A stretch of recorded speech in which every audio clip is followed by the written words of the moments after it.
Nous avons demandé à M. Michel Singh, directeur de la technologie chez eCampus Ontario, de nous parler de la plateforme Savoir qui a été implantée au Collège communautaire La Cité d'Ottawa. M. Singh, qui a œuvré à titre d'enseignant pendant plus de 20 ans à la Cité, nous présentera les différentes caractéristiques de la plateforme à laquelle il a collaboré au développement et du contexte dans lequel elle a été implantée. Voilà. Le prochain segment va être présenté par Michel Singh. Michel Singh, on a croisé dans nos recherches, entre autres parce qu'il avait donné un webinaire à la POP il y a quelques mois. Michel Singh est au Collège La Cité à Ottawa. Il travaille depuis plusieurs années. Alors, il a été professeur responsable de différents secteurs là-bas. Et il y a une super initiative là-bas. Et puis, je vais le laisser vous présenter le projet Savoir à la Cité. C'est lui qui va, on embarque dans sa barque pour la prochaine quinzaine de minutes. Il sera disponible après pour répondre à vos questions. Premièrement, merci à Séverine et Michel pour l'invitation. Merci aussi à la VTE. Il y a certains d'entre vous, là, j'ai vu Yves tantôt, puis Raphaël là, dans le chat. Là, il y a peut-être certains d'entre vous avec qui j'ai déjà discuté de l'initiative, peut-être même présenté l'initiative. C'est quelque chose qui perdure, qui existe à la Cité depuis déjà maintenant 6 ans ou 7 ans. Fait que juste peut-être faire une petite mise en contexte de qui on est comme collège, puis des réalités qui nous ont amenés à développer cet outil-là. Donc, le Collège de la Cité, c'est un collège communautaire à Ottawa. On est dans le fin fond un peu là, le pendant des cégeps du côté ontarien. En Ontario, il y a 24 collèges communautaires dans la province, dont 2 francophones, donc la Cité à Ottawa et Boréal à Sudbury. Comme vous le savez, c'est pas facile d'être francophone en Ontario. Là, on l'a vu dans les dernières semaines avec les annonces de Doug Ford. Il y a des bons enjeux, il y a des bons défis à être une école francophone dans un milieu minoritaire en Ontario. Puis, un de ces défis-là, c'est la réussite de nos étudiants. Puis, les formules de financement en Ontario, je ne connais pas vraiment les formules de financement postsecondaire au Québec, mais en Ontario, il y a des cibles qui sont fixées. Puis, c'est selon l'atteinte de ces cibles-là qu'on reçoit notre financement du ministère. Donc, ça fait en sorte qu'il y a beaucoup de pression pour sur la réussite des étudiants. Donc, il faut être capable, comme institution, d'identifier les étudiants qui sont à risque dans nos salles de classe pour essayer de les appuyer dans leur réussite. Fait qu'il y a, puis, il y a plusieurs éléments associés à cette réalité-là. Il y a, comme je disais, des réalités économiques, mais aussi des réalités culturelles, parce que si nos étudiants qui viennent à la Cité ne réussissent pas en français, souvent ils vont se tourner vers des écoles anglaises. Donc, pour nous, il y a un enjeu culturel à faire réussir nos étudiants, puis il y a un enjeu financier. Fait que, en 2012, dans le nouveau plan stratégique de la Cité, il y avait un axe de travail qui était directement associé à l'identification de nos étudiants à risque dans le but de les aider à réussir leurs études. Donc, dans la foulée de ce plan stratégique-là, de cet axe de travail-là, on a commencé à regarder quels étaient les outils à notre disposition qui nous permettraient peut-être, avec une saveur technologique, de résoudre cette problématique-là ou à tout le moins nous permettre de progresser sur cet axe de travail-là. Puis, ce qui est arrivé, c'est qu'en 2012, on a changé ici à la Cité de système de gestion des apprentissages. Au Québec, vous utilisez beaucoup là, des solutions Moodle et des solutions dans les cégeps, en tout cas des solutions Skytech pour toutes les technologies qui font face aux étudiants ou qui présentent des solutions aux étudiants. Nous, en Ontario, c'est un petit peu différent comme écosystème. Donc, Moodle existe, Blackboard existe. Tantôt, vous avez parlé de Blackboard, Canvas existe et D2L existe. D2L, c'est une compagnie ontarienne qui construit un système de gestion des apprentissages. Puis, la Cité, en 2012, on a décidé on avait un ancien système, on a passé à D2L.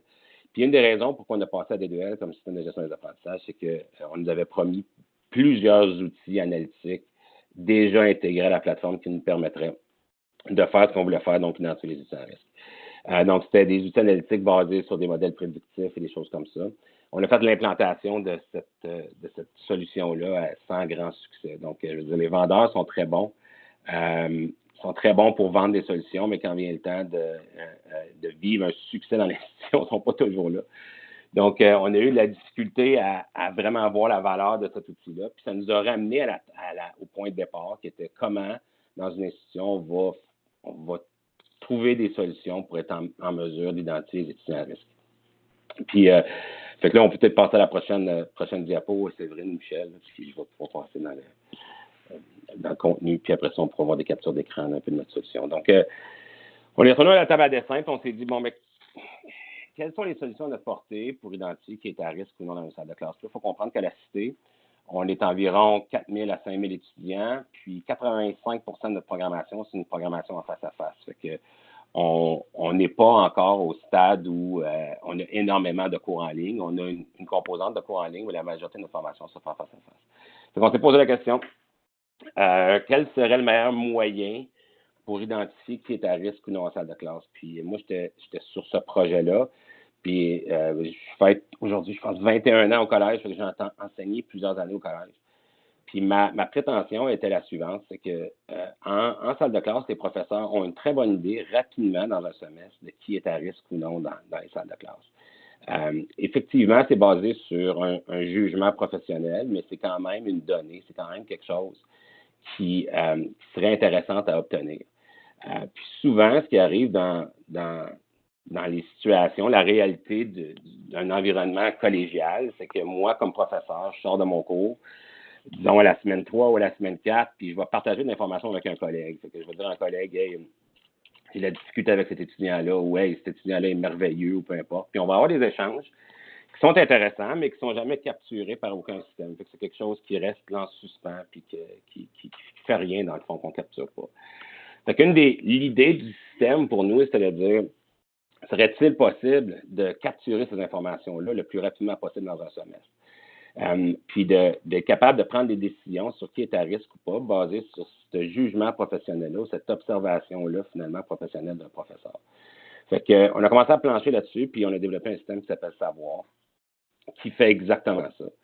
Puis, juste pour vous expliquer un peu le processus, comment les processus de réussite scolaire étaient en place avant au collège, c'est que on avait des rencontres pédagogiques à mi-semestre. Fait que tous les professeurs se rencontraient dans une salle vers la mi-semestre. Nous, on a des semestres de 15 semaines. Fait que disons vers la semaine 7 ou la semaine 8. Puis là, on passait à travers chaque dossier étudiant, puis on essaie d'identifier qui était à risque ou pas. Mais la difficulté avec cette approche-là, c'est que c'est tardif. C'est très tard de vouloir intervenir avec un étudiant à la semaine 9 ou à la semaine 10, puis essayer de vouloir remédier finalement à une situation problématique. Donc, l'idée pour nous, c'était de dire, est-ce qu'on est capable de, avec Savoir, être plus rapide dans nos interventions avec les étudiants qui sont à risque, basé sur cette capture d'informations-là, de l'observation du jugement professionnel du professeur. Fait que ça, c'est le principe ou l'hypothèse. Puis, on a commencé à développer le système, puis je vais vous en parler un petit peu à travers mes diapositives. Donc, l'hypothèse de base, elle reposait beaucoup sur l'observation, sur l'engagement de l'étudiant. Est-ce que l'étudiant est engagé dans sa classe à la semaine 3 et à la semaine 6? Fait que ça, c'était l'hypothèse de base, en disant si l'étudiant est engagé à la semaine 3 et à la semaine 6 de son cours, il y a des meilleures chances de réussir le cours que s'il n'est pas engagé. Fait que c'était basé sur du qualitatif et non pas du quantitatif. Sachant qu'à la semaine 3 d'un semestre, c'est pas tous les professeurs qui ont encore fait un quiz ou un laboratoire ou une quelconque épreuve avec un résultat quantitatif. Donc, ce qu'on voulait vraiment, c'est des informations qualitatives, puis être capable de reposer certaines décisions, certaines analyses sur ces informations qualitatives-là. Fait que la façon dont on a déployé ça, c'est qu'on a créé des colonnes dans notre carnet de notes de système de gestion des apprentissages, puis ces colonnes-là permettaient aux professeurs de mettre des indicateurs de couleur, soit un vert, un jaune ou un rouge, basés sur leur observation sur l'engagement des étudiants. Puis on peut peut-être passer à la prochaine diapositive. Donc, c'est ça. Fait une des décisions qu'on a prises au début, puis je pense aujourd'hui, quand on regarde ça avec un peu plus de rétrospective, qui a été critique dans le succès de Savoir, c'est le fait que les observations des professeurs, basées sur un système de couleurs, basées sur un jaune, un rouge ou un vert voulant dire que l'engagement de l'étudiant est satisfaisant, un jaune voulant dire que l'engagement de l'étudiant semble démontrer une difficulté, puis un rouge démontre une difficulté. Il y a effectivement une problématique là. cette information-là, on a décidé de la partager avec l'étudiant d'emblée. Donc, ça, c'est quelque chose qui était très, très différent de la majorité des outils que nous, on avait analysés, là, des plateformes commerciales. C'est que les outils des plateformes commerciales, c'était toujours de l'information qui était partagée avec soit un conseiller, soit un orienteur, soit peut-être un professeur, un directeur, mais jamais avec les étudiants. Alors que nous, notre information, dès le début, était partagée avec tout le monde. Donc, ce qu'on a créé, c'est des colonnes dans le carnet de notes du EGA où les professeurs pouvaient rapidement mettre les indicateurs de couleur. Ces indicateurs de couleur-là étaient communiqués aux étudiants dans leur portail étudiant. Fait que les étudiants pouvaient savoir, hey, j'ai des verts dans mon cours à la semaine 3, ou j'ai des jaunes, ou j'ai des rouges. Fait que ça, pour moi, ça a vraiment créé de la valeur pour le système. Puis je vous dirais aujourd'hui, la raison clé du succès, c'est que le système est intéressant pour tous les différents paliers de l'organisation, de l'institution. Fait que les étudiants veulent avoir ces informations-là. Les professeurs, c'est intéressant pour eux d'être capables de donner cette satisfaction-là aux étudiants. Souvent, ça facilite des discussions avec les étudiants. Et l'administration aussi veut ces informations-là parce que ça leur permet d'identifier qui est à risque ou pas. Fait qu'à partir du moment où on a cette verticalité-là dans la valeur proposée d'une solution, ça fait en sorte que ça devient pas mal plus intéressant à déployer et à développer. On peut passer à la prochaine diapositive.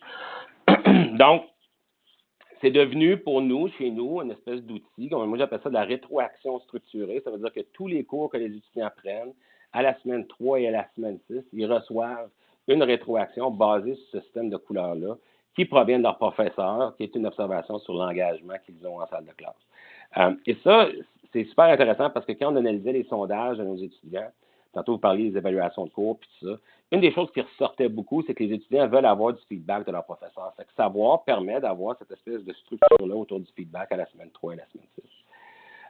Ce qu'on réalise après ça, c'est qu'on a commencé à faire des analyses sur les indicateurs. Fait que, évidemment, on collecte les indicateurs, puis on ramène ça à un fonds de données, puis on fait des analyses sur ce fonds de données-là. Ça nous permet d'effectivement détecter qui est à risque ou pas dès la semaine 3. Donc, si un étudiant reçoit plus qu'un indicateur jaune ou un indicateur rouge, par exemple, à la semaine 3, tout de suite, notre bureau de conseiller ici va établir une communication avec l'étudiant pour voir comment le collège peut peut-être contribuer à sa réussite scolaire. Y a-t-il des choses, des ressources? Peut-être que l'étudiant ne connaît pas des ressources, peut-être que l'étudiant a besoin d'une démarche personnalisée avec des conseillers, et ainsi de suite.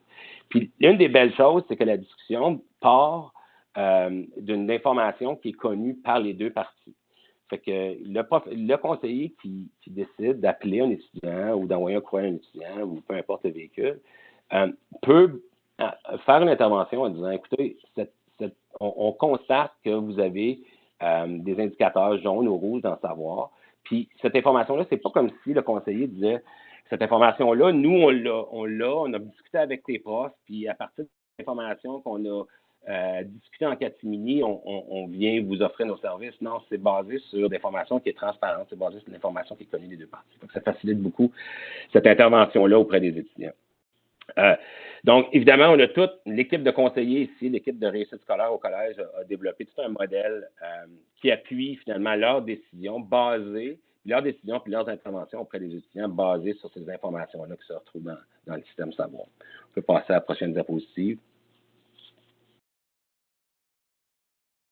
Bon, là, on va faire des captures d'écran, juste vous montrer un petit peu en quoi ça consiste. Puis peut-être, juste avant ça, une des choses qui est super intéressante du système, une chose qu'on n'avait pas nécessairement prévue au départ, mais qu'on réalise qui a un impact important, c'est que, étant donné qu'on partage nos informations, on partage nos indicateurs jaunes, rouges et verts à la semaine 3 et à la semaine 6 avec toute notre population étudiante, les étudiants, évidemment, ils reçoivent uniquement leurs résultats.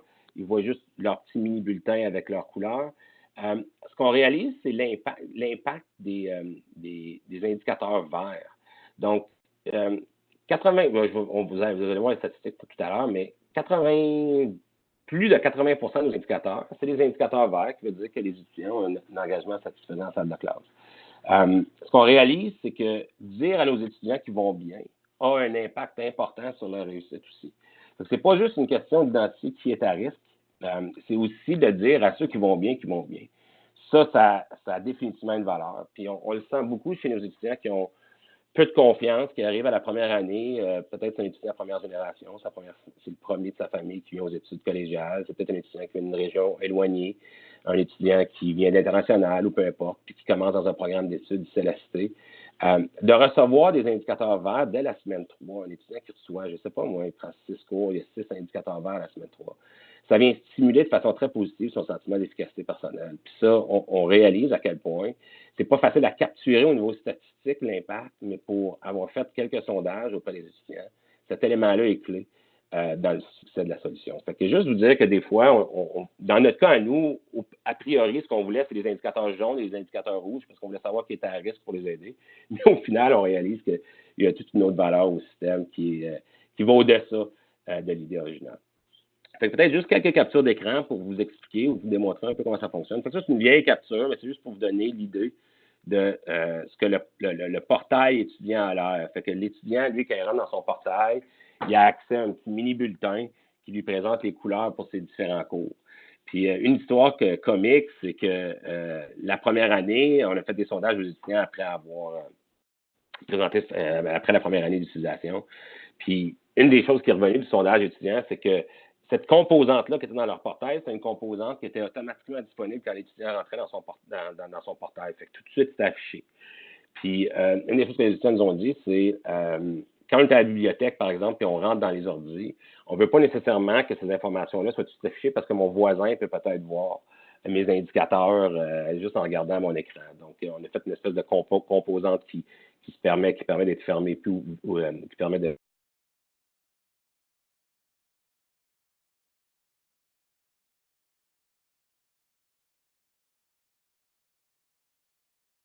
Oh, de mon côté, on a perdu Michel. On va aller voir dans la liste des participants s'il a été éjecté. Il n'est plus là. Il a été éjecté. OK. Moi, je le vois toujours. C'est vrai? Ouais. Mais la petite roulette est plus là. OK. Peut-être se... On va attendre quelques secondes. Je peux vous partager mon bonheur de voir. J'ai trouvé ça super intéressant quand il a dit que il y a deux choses, là, la partie où les étudiants et les profs voient le résultat. Donc, on ne fait pas juste collecter des informations sur eux, mais on leur partage aussi. Puis, il y a la partie avec le fait que les étudiants sont contents aussi de voir quand ça va bien. Souvent, on passe plus de temps avec ceux qui éprouvent plus de difficultés, mettons, mais de prendre le temps de dire à ceux qui font bien ça, qu'ils font bien ça. Je trouve ça super intéressant. C'est très drôle, François. Moi, j'avais en tête une analogie un peu comme quand tu vas voir ton médecin puis qui te dit si jamais si je te rappelle pas, tout va bien, mais tu restes quand même quelques jours en te demandant là, oui, après une semaine, tu dis OK, tout doit bien aller. C'est quand même le fun d'avoir appelle-moi donc pour me dire que ça va bien aussi. C'est un peu ça, dans le fond, l'étudiant qui ne reçoit pas de nouvelles, il prend pas le temps de réaliser que ça va bien. Puis on pourrait aussi penser qu'il y a un étudiant qui voit que son prof pense que ça va puis que ça va pas. Ça peut aussi être un déclencheur. Oui. Bon, c'est vrai, il y a Yves qui demande de parler d'engagement. François les autres, c'est-à-dire que c'est purement qualitatif. Ça dit, si vous insistez. Non, sans blague, il y avait une question sur les frais. Les frais, je pense que c'est ces gens qui parlaient des frais puis que c'était un peu cher. Puis j'en avais parlé avec Michel, et vous en parlerez sûrement mieux que moi, là, du fait que il y a des initiatives qui sont un peu dispendieuses. Mais dans le fond, le contexte particulier de la cité collégiale, il y a vraiment un enjeu de réussite. C'est vraiment une question, on est au niveau macro, là, puis on l'a vu dans les dernières semaines. Il y a un enjeu de rester sur la carte dans le fond, chaque réussite a une valeur certaine à la cité collégiale. Je ne vous dis pas que c'est pas le cas que c'est le cas partout, mais dans le fond, ce qu'ils ont fait, c'est qu'ils ont fait ils ont fait une étude pour savoir avant, après. Salut. Oui. Ouais, je sais pas, ça semble avoir planté de mon côté. Mais oui, tu as été éjecté, on était là pour avec toi. Ah, c'est ça, on a pris le temps que tu étais parti pour dire plein de belles choses sur ce que tu présentais. OK. Peut-être. Désolé. Donc, c'est ça. Fait juste rapidos, ça, c'est l'écran que l'étudiant peut accéder à cet écran-là dans son portail étudiant. On a créé une composante web qui interpelle notre système de gestion des apprentissages puis qui permet à l'étudiant de voir de façon rapide ces indicateurs d'engagement. On peut peut-être passer à la prochaine, puis je pense que la prochaine va montrer. Ouais, ça, c'est très rapide. C'est un peu comment ça fonctionne dans notre système de gestion des apprentissages. C'est pas très joli, là, puis on ne voit pas très clairement. Mais dans le fond, l'idée pour nous, c'est que pour que le système fonctionne, il faut que ça soit hyper rapide pour les professeurs. Moi, étant prof, je le sais, si on demande à des professeurs de rentrer dans un nouveau système, puis d'entrer des informations, puis de passer 20 minutes à essayer de faire exécuter une tâche, ça ne marchera pas. Donc, un des bons défis pour nous, c'était de trouver une façon où ça pourrait être très, très rapide pour le professeur d'entrer ces indicateurs de couleur. Donc, une des choses intéressantes dans notre système de gestion des apprentissages, c'est qu'on peut prendre une colonne puis dire tout le monde a une note X, disons, tout le monde a 10 sur 10. Fait que nous, ce qu'on a fait, c'est qu'on a dit on va utiliser cette fonctionnalité-là pour permettre aux professeurs de mettre tout le monde à vert, en sachant que la majorité de nos étudiants vont être verts. Fait que 2 clics, tout le monde est vert, puis ensuite de ça, je peux juste changer les étudiants que je considère qui sont peut-être rouges ou jaunes, selon mes observations sur leur engagement. Fait qu'en tout et partout, pour une classe de 35 étudiants, donc ça prend peut-être 3 minutes pour le professeur d'entrer ces indicateurs. Fait que ça, pour nous, c'est une façon de le vendre aux profs. L'autre façon de le vendre aux profs, c'est de dire aux professeurs, les rencontres qu'on avait avant la semaine 7 ou la semaine 8, où on passait à travers chaque dossier scolaire de chaque étudiant, qui était souvent interminable, des rencontres qui duraient 2 heures ou 3 heures. Mais au lieu de faire ça, ce qu'on va faire, c'est qu'on va colliger les étudiants qui sont un petit peu plus en difficulté selon les indicateurs savoir, puis on va principalement passer notre temps sur ces gens-là. C'est comme je disais tantôt, c'est peut-être 15 de notre clientèle qui est identifiée comme étant à risque à la semaine 3. Fait que en équipe, ayons des rencontres sur ces 15 des étudiants-là au lieu d'avoir une discussion sur les 100 étudiants. Donc, on va rétrécir la longueur des rencontres pédagogiques, si on veut, des rencontres entre les professeurs. En retour, on vous demande de prendre le 2 minutes ou le 3 minutes pour entrer vos indicateurs. Fait que, au final, pour le professeur, c'est un gain en temps plus qu'une perte en temps. Fait que, au niveau du buy-in institutionnel, ça nous a permis de faire des belles avancées. L'autre chose qui a été bien importante, puis ça, je pense que c'est clé là, quand j'entends, puis j'ai fait beaucoup de travail au niveau des Learning Analytics. J'ai travaillé pour la compagnie. Après avoir fait ce système-là, la compagnie m'a approché pour faire un stage d'1 an avec eux. J'ai travaillé avec des 2L. J'ai participé à EAB aux États-Unis, là, qui est un gros consortium en matière de Learning Analytics. Puis je pense qu'une des choses qui est importante à considérer, puis je pense qu'un autre succès de savoir, c'est le fait qu'on a reconnu à quel point nos professeurs, ce sont nos algorithmes les plus puissants. Un clic dans un système, c'est une information statique, mais ce qu'un professeur pense, c'est extrêmement intéressant à capturer. Fait que je me souviens de notre VP, c'est l'enseignement, qui est probablement un directeur général des études au Québec. Notre VP à l'enseignement, qu'on a lancé l'initiative en 2012, a dit à nos professeurs, écoutez, on va lancer le système basé sur, dans l'objectif d'identifier nos étudiants à risque, mais on veut vraiment baser nos décisions sur vos observations professionnelles. C'est ça qui nous intéresse. On n'ira pas en arrière-scène essayer de ramasser vos notes de quiz, puis les résultats de la question 14, puis peu importe, là, on n'ira pas chercher ces informations-là en arrière-scène et essayer de bâtir des modèles prédictifs sur un paquet d'informations, alors qu'on a probablement l'information de vous. Donc, l'idée, ça a été d'inciter les professeurs à faire partie des décisions institutionnelles. Ça, je pense que ça a joué très, très favorablement dans l'adoption de l'outil. Une des réalités, soyons bien honnêtes, c'est un outil comme celui-là, c'est difficile à faire adopter par nos profs. Nous, la première année qu'on a implanté l'outil, 78 ou 76 de nos sections de cours avaient eu des indicateurs, puis aujourd'hui, c'est au-delà de 95 de nos sections cours qui ont des indicateurs des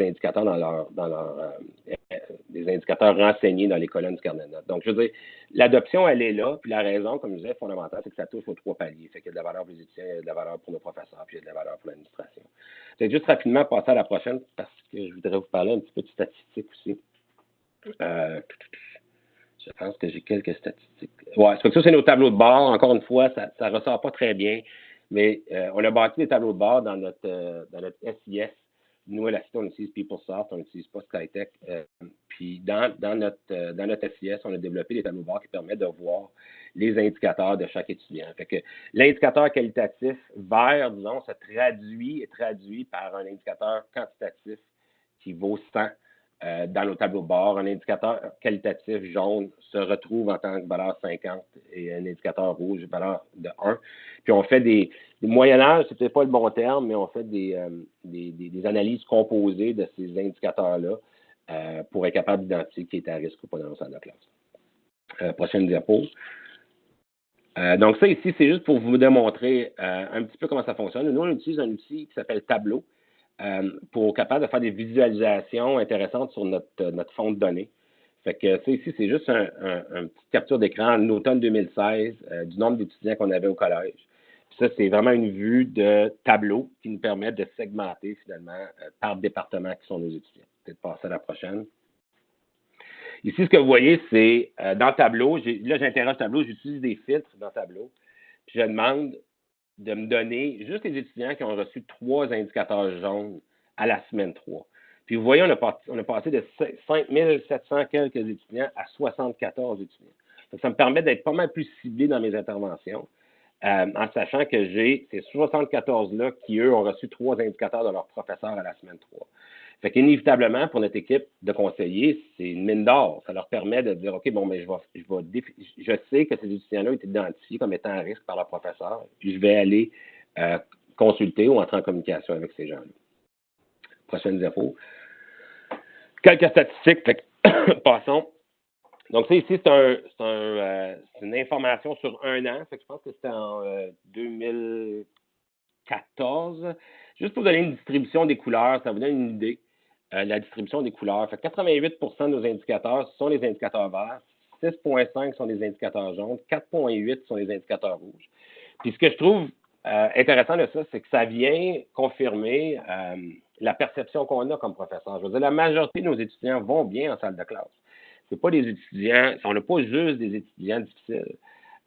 Puis je me souviens de parler aux professeurs quand on faisait de la formation autour d'outils et ainsi de suite. Puis c'est toujours au professeur, sur 20 étudiants, combien d'étudiants vont bien dans vos salles de classe à la semaine 3? Là, puis combien d'étudiants vous pensez qu'ils pourraient ne pas aller très bien ou qui auraient des difficultés? Puis c'est toujours les mêmes chiffres qui ressortaient. Bon, 80 90 de mes étudiants vont bien, puis il y en a peut-être un 10 15 qui vont moins bien. Puis c'est parfait, ça. La question, c'est qu'on n'avait aucune façon de transformer ça en vraies données qui nous permettait de prendre une action positive en matière de réussite scolaire. Fait que maintenant, ce qu'on a fait, c'est qu'on a transformé cette perception-là en données qui nous permettent de passer à l'action. Prochaine diapositive. Donc ça, c'est intéressant, peut-être un peu difficile à voir ici là, dans WebEx, mais ce qu'on a fait, on a fait une analyse de nos étudiants et des indicateurs qu'ils avaient reçus la semaine 3. Que la ligne noire, là, c'est tous les étudiants du collège. Donc, tous les étudiants du collège, un étudiant prend un cours au collège, il y a 83,7 des chances de passer le cours. Avec ça, c'est quand on compare tous les étudiants. Puis, il y a 12,1 de chances de soit se retirer du cours ou d'échouer le cours. Ça, c'est toute la population du collège. Si on le regarde si on divise ça par rapport à l'indicateur qu'ils ont eu à la semaine 3. Si un étudiant a reçu un indicateur vert à la semaine 3, il y a 86,7, je pense, des chances de réussir le cours versus 9,4 des chances de ne pas réussir ce cours-là. Puis ensuite de ça, si on tombe dans le jaune ou dans le rouge, vous voyez inévitablement une baisse.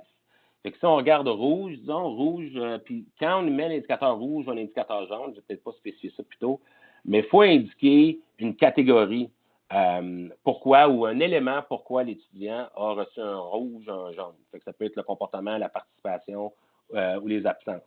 Donc, vous voyez, si je reçois un rouge basé sur les absences, à la semaine 3, je tombe à 44,7 des chances de réussir le cours versus 53,9 des chances de me retirer ou de l'échouer. Fait que pour nous, ça vient prouver l'hypothèse de départ ou la question de départ qui était est-ce que la perception des professeurs de l'engagement des étudiants à la semaine 3 est un indicateur ou non de réussite ou d'échec.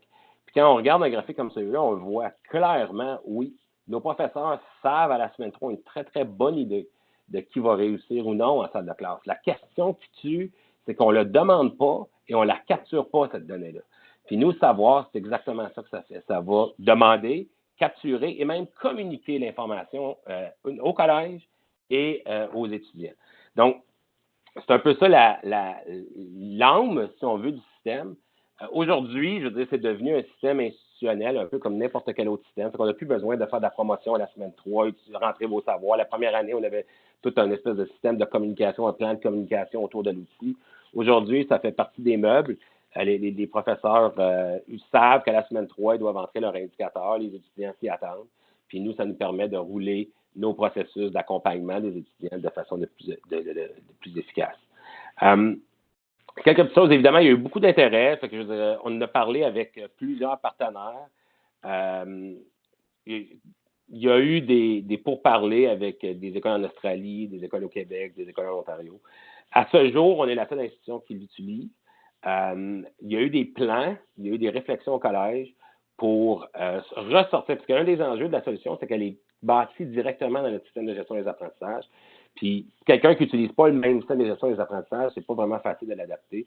Fait qu'il y a eu beaucoup de discussions par rapport à développer une solution LTI, je ne sais pas si vous connaissez ça, mais c'est une solution web app qui me permettrait de lier n'importe quel système de gestion des apprentissages à savoir. Mais ça, c'est encore dans les idées et non pas dans le développement concret. Donc, on est encore à un système localisé au collège. Ce qui est intéressant au collège, je veux dire, on entend des histoires un peu partout par rapport à savoir, c'est que c'est vraiment devenu une réalité quotidienne. Donc, comme je disais, je ne sais pas si j'ai des statistiques. Peut-on passer à la prochaine slide? Je ne sais pas si c'est là que ça finit mon truc. Ouais, c'est là que ça finit. Mais j'ai d'autres statistiques qui démontrent le taux d'adoption. Je pense qu'une des choses qui a bien fonctionné aussi, c'est que, étant donné que c'est un axe de travail du plan stratégique, la VP à l'enseignement ici, les différents doyens et directeurs, étaient tous très, très, très intéressés à être capables d'avoir des informations de suivi sur l'utilisation du système. Fait qu'on a créé dans le tableau des outils de suivi. Fait que ça permet une direction, par exemple, de savoir quels professeurs ont entré leurs indicateurs ou pas. Par contre, il y a des enjeux. On a eu une entente dès le début où ça ne pouvait pas être utilisé comme un outil pour évaluer le travail des professeurs.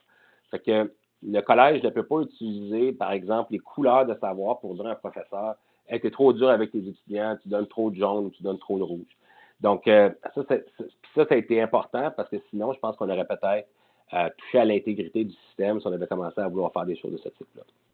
Fait que, juste pour dire que souvent, pour nous, en tout cas, c'est un petit peu notre solution analytique.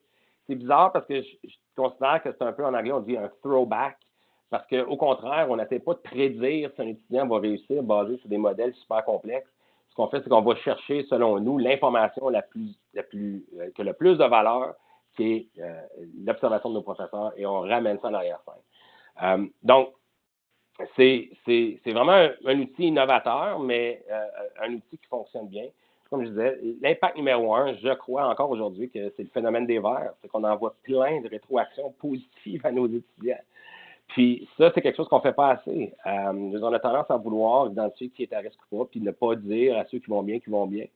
Puis même plein d'étudiants, quand on regarde des cours, il y a plein d'étudiants qui ne reçoivent très peu de rétroactions. Les excellents reçoivent la rétroaction positive de leur professeur, les mauvais ou ceux qui ont la difficulté reçoivent la rétroaction négative. Mais il y a tout un milieu là qui, eux, ne reçoivent presque rien. C'est comme pas de nouvelles, bonne nouvelle, alors que maintenant, avec Savoir, ils reçoivent à tout le moins un verre à la semaine 3 à la semaine 6. Ça fait que c'est à peu près ça. Juste peut-être quelques informations pour vous. C'est que vous pouvez toujours communiquer avec moi. Ça, c'est mon adresse à la Cité. Je vais aussi vous mettre mon adresse parce que je change de travail ici dans les prochaines semaines. Je me joins à l'équipe de eCampus Ontario à temps plein à partir de la semaine prochaine. Fait que je vais vous laisser mon adresse à eCampus Ontario aussi si vous voulez entrer en communication avec moi.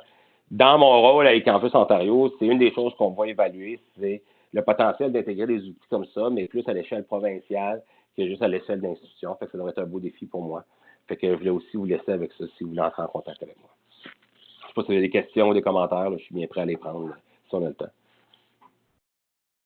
Merci, Michel. Bien sûr qu'on a le temps. Plusieurs questions ont été posées dans le clavardage, mais plutôt que de les relire, je vais proposer à ceux qui les ont posées de prendre la parole à tour de rôle. Moi, j'ai beaucoup aimé l'effet vert, assurément, là, que. Oui.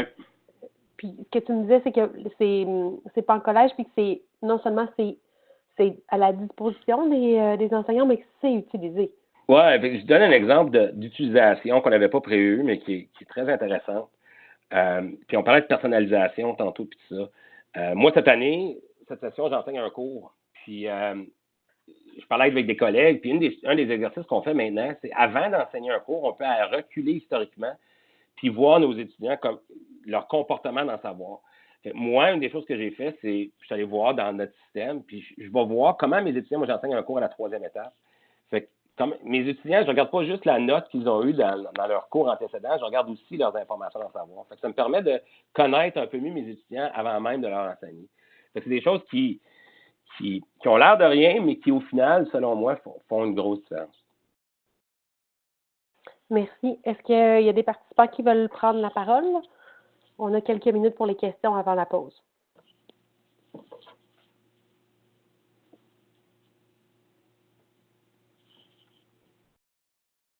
Je peux peut-être, pendant que les questions qui arrivent fréquemment, là, quand j'ai présenté ça dans plusieurs colloques et sur plusieurs plateformes, il y a des questions qui reviennent fréquemment. Donc, une question, c'est est-ce que c'est optionnel? Est-ce que savoir, c'est optionnel? Donc, les étudiants qui s'inscrivent au collège, quand ils arrivent au collège, ils ont la possibilité de se retirer du programme savoir. C'est quelque chose, donc les étudiants ont en anglais, on appelle ça un opt-out. Fait que les étudiants peuvent se retirer du programme s'ils ne veulent pas que leurs professeurs, les professeurs les observent de toute façon, mais que les professeurs ont des données dans le savoir et tout ça, ils peuvent ressortir du programme. C'est la 6e année, cette année, qu'on fait savoir, je pense qu'on a eu 4 étudiants sur 6 ans qui sont retirés du programme. Okay. Donc, ça, c'est une question qui revient souvent. Une autre question, c'est est-ce que c'est pas un système parfait, là. Une des choses qui est réelle, qui est très réelle, puis dans le fond, pour moi, ça marie la réalité, ça part de la réalité. C'est moi, je pourrais enseigner à un étudiant, Séverine pourrait enseigner au même étudiant le même cours, puis Michel pourrait enseigner au même étudiant le même cours, puis on n'aurait pas le même indicateur. C'est possible que moi, je le mettrais jaune, Séverine le mette vert, puis Michel le mette rouge. Même étudiant, même comportement, même cours. C'est très possible, mais dans le fin fond, ce qu'il faut comprendre, c'est que c'est ça qui nous intéresse. Nous, c'est l'opinion professionnelle du professeur. Fait que ce n'est pas un système parfait, ça ne veut pas devenir un système parfait. Au contraire, ça veut laisser la place au professeur d'exprimer son opinion. Donc, c'est sûr qu'il y a des lignes directrices, fait qu'on a beaucoup de documentation pour aider un professeur selon à identifier qu'est-ce qui est un comportement rouge, un comportement jaune ou un comportement vert.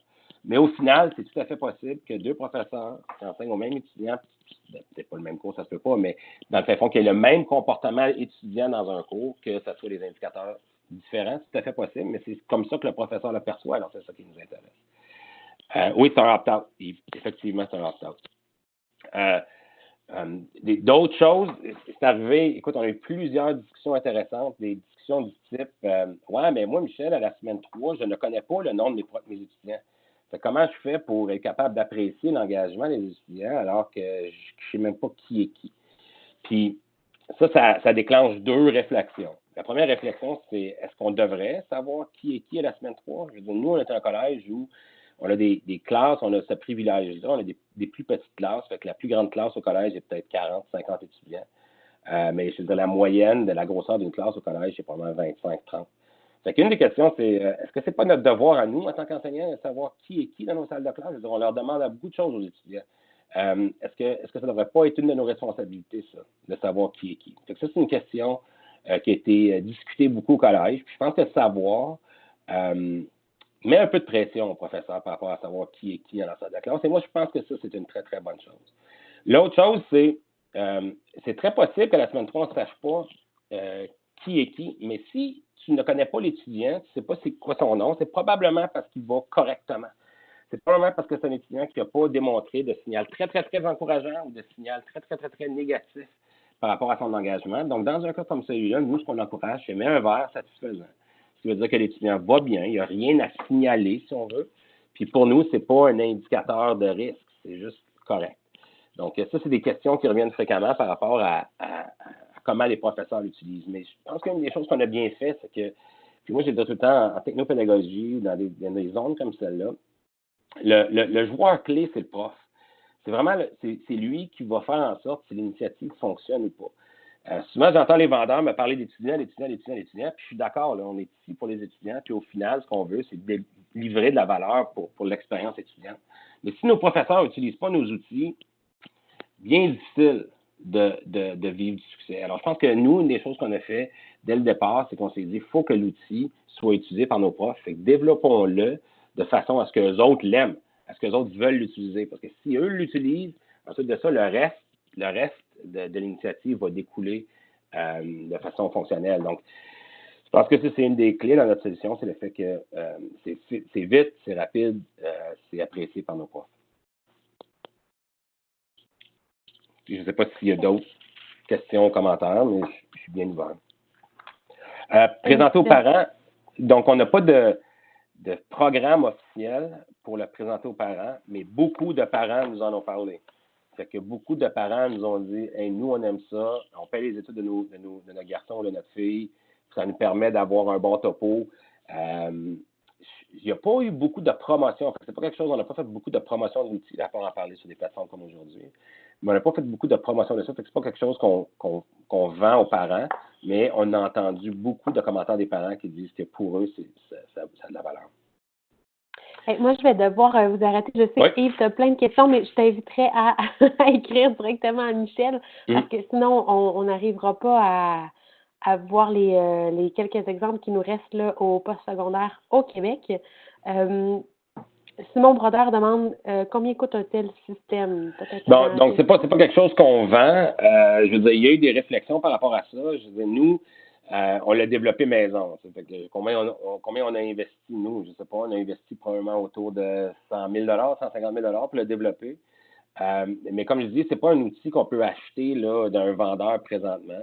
Il y a eu plein de discussions à ce niveau-là, mais je veux dire, ce que je pourrais répondre à cette question-là, c'est que faire une implantation maison, c'est quelque chose qui coûte autour de probablement 100 000 Maintenant, je veux dire, s'il y a quelqu'un qui est intéressé à investir, ben faites-moi signe, puis on le développera. C'est bon. C'est bon.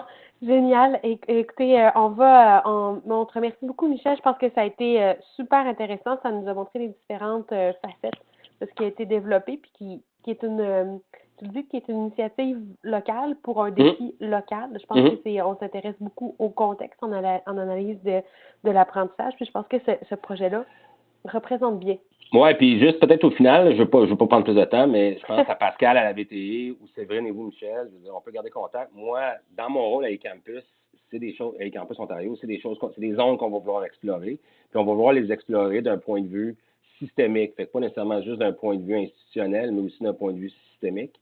Donc, probablement qu'on devrait en reparler. Oui, on devrait s'asseoir ensemble, assurément. Et ceux qui participent sont invités aussi parce que je pense que c'est la combinaison des points de vue. Comme tu le dis, là, il y a quelque chose dans la transparence qui est intéressant. Merci beaucoup. L'adresse a été partagée dans le clavardage. De mon côté, j'ai partagé dans Moodle un document, un rapport qui a été fait par D2L concernant cette initiative-là. Donc, un article et un rapport assurément à lire.